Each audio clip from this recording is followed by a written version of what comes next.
Hello friends, மகான் இதில் என்ன அப்டேட் பார்க்கலாமா? நம்ம விஜய் வந்து ரொம்ப மாஸ்டர் பிளான் யோசிச்சு வந்து யார்கிட்ட கேட்குனா இந்த சூழ்நிலையோட கதையை நம்மளுக்கு தெரியும்ன்ட்டு நம்ம யமுனா கிட்ட வராருங்க.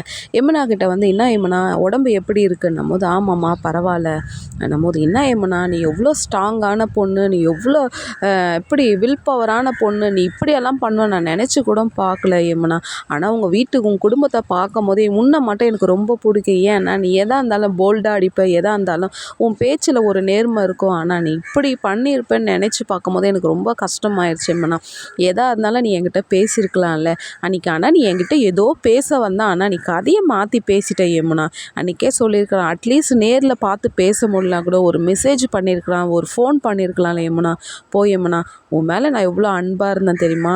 என் மச்சி நிச்சு கலெக்டரெல்லாம் ஆக போதுடான்ட்டு நான் எவ்வளோ ப்ரௌடாக ஃபீல் பண்ணியிருந்தேன். இந்த டைமில் நீ இப்படி பண்ணிட்டியம்மா, என்னம்மா நீ போம்மா போது. சரிம்மாம்மா போது, சரி சரி, நான் இதையே உங்கள்கிட்ட பேசக்கூடாது, இருந்தாலும் உன் ஹெல்த் எனக்கு ரொம்ப முக்கியம், நீயும் உன் ஃபேமிலி எனக்கு ரொம்ப முக்கியன்ட்டு விஜய்